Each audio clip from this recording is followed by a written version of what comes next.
Genesis chapter 41. Pharaoh's dreams. 2 full years later, Pharaoh dreamed that he was standing on the bank of the Nile River. In his dream, he saw 7 fat, healthy cows come up out of the river and begin grazing in the marshlet grass. Then he saw 7 more cows come up behind them from the Nile, but these are scrawny and thin. These cows stood beside the fat cows on the river bank. Then the scrawny, thin cows ate the 7 healthy, fat cows. At this point in the dream, Pharaoh woke up. But he fell asleep again, and he had a second dream. This time he saw 7 heads of grain, plump and beautiful, growing on a single stalk. Then 7 more heads of grain appeared, but these were shriveled and withered by the east wind. And these thin heads swallowed up the 7 plump, well-formed heads. And Pharaoh woke up again and realized it was a dream. The next morning, Pharaoh was very disturbed by the dreams, so he called for all the magicians and wise men of Egypt. When Pharaoh told them his dreams, not one of them could tell him what they meant. Finally, the king's chief cupbearer spoke up. "Today I have been reminded of my failure," he told Pharaoh. "Some time ago you were angry with the chief baker and me, and you imprisoned us in the palace of the captain of the guard. One night the chief baker and I each had a dream, and each dream had its own meaning. There was a young Hebrew man with us in the prison who was a slave of the captain of the guard. We told him our dreams, and he told us what each of our dreams meant, and everything happened just as he predicted. I was restored to my position as cupbearer, and the chief baker was executed and impaled on a pole. Pharaoh sent for Joseph at once, and he was quickly brought from the prison. After he shaved and changed his clothes, he went in and stood before Pharaoh. Then Pharaoh said to Joseph, "I had a dream last night, and no one here can tell me what it means. But I have heard that when you hear about a dream, you can interpret it."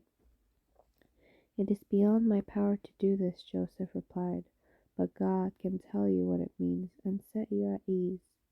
So Pharaoh told Joseph his dream.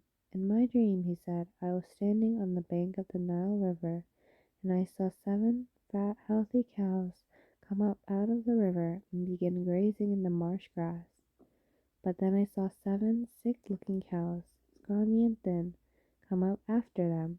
I've never seen such sorry-looking animals in all the land of Egypt. These thin, scrawny cows ate the 7 fat cows. But afterward you wouldn't have known it, for they were still as thin and scrawny as before." Then I woke up. In my dream I also saw 7 heads of grain, full and beautiful, growing on a single stalk. And 7 more heads of grain appeared, but these were blighted, shriveled, and withered by the east wind. And the shriveled heads swallowed the 7 healthy heads.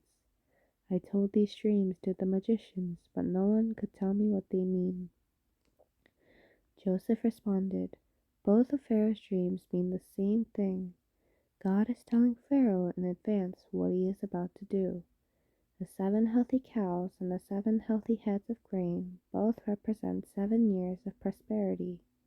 The 7 thin, scrawny cows that came up later and the 7 thin heads of grain withered by the east wind represent 7 years of famine.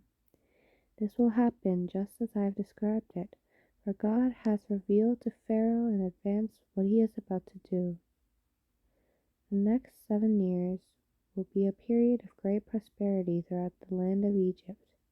But afterward there will be 7 years of famine so great that all the prosperity will be forgotten in Egypt. Famine will destroy the land. This famine will be so severe that even the memory of the good years will be erased. As for having 2 similar dreams, it means that these events have been decreed by God, and he will soon make them happen. Therefore, Pharaoh should find an intelligent and wise man and put him in charge of the entire land of Egypt. And Pharaoh should appoint supervisors over the land and let them collect 1/5 of all the crops during the 7 good years. Have them gather all the food produced in the good years that are just ahead and bring it to Pharaoh's storehouses. store it away and guard it so there will be food in the cities. That way there will be enough to eat when the 7 years of famine come to the land of Egypt. Otherwise, this famine will destroy the land. Joseph made ruler of Egypt. Joseph's suggestion was well received by Pharaoh and his officials. So Pharaoh asked his officials, "Can we find anyone else like this man, so obviously filled with the Spirit of God?" And Pharaoh said to Joseph, "Since God has revealed the meaning of the dreams to you, clearly no one else is as intelligent or wise as you are. You will be in charge of my court, and all my people will take orders from you. Only I, sitting on my throne, will have a rank higher than yours." Pharaoh said to Joseph, "I hereby put you in charge of the entire land of Egypt." Then Pharaoh removed his signet ring from his hand and placed it on Joseph's finger. He dressed him in fine linen clothing and hung a gold chain around his neck. Then he had Joseph ride in a chariot reserved for his second in command. And wherever Joseph went, the command was shouted, "Kneel down!" So Pharaoh put Joseph in charge of all Egypt. And Pharaoh said to him, "I am Pharaoh, but no one will lift a hand or foot in the entire land of Egypt without your approval." Then Pharaoh gave Joseph a new Egyptian name, Zephanath-Paneah. He also gave him a wife, whose name was Asenath. She was the daughter of Potiphera, the priest of On. So Joseph took charge of the entire land of Egypt. He was 30 years old when he began serving in the court of the Pharaoh, the king of Egypt. And when Joseph left Pharaoh's presence, he inspected the entire land of Egypt. As predicted, for 7 years the land produced bumper crops.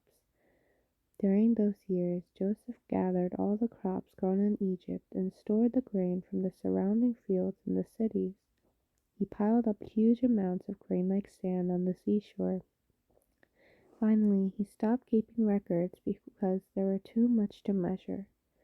During this time, before the first of the famine years, 2 sons were born to Joseph and his wife Asenath, the daughter of Potiphera, the priest of On. Joseph named his older son Manasseh, for he said, "God has made me forget all my troubles and everyone in my father's family." Joseph named his second son Ephraim, for he said, "God has made me fruitful in this land of my grief." At last the 7 years of bumper crops throughout the land of Egypt came to an end, and the 7 years of famine began, just as Joseph had predicted. The famine also struck all the surrounding countries, but throughout Egypt there was plenty of food. Eventually, however, the famine spread throughout the land of Egypt as well. And when the people cried out to Pharaoh for food, he told them, "Go to Joseph and do whatever he tells you." So with severe famine everywhere, Joseph opened up the storehouses and distributed grain to the Egyptians, for the famine was severe throughout the land of Egypt. And people from all around came to Egypt to buy grain from Joseph, because the famine was severe throughout the world. End of chapter 41.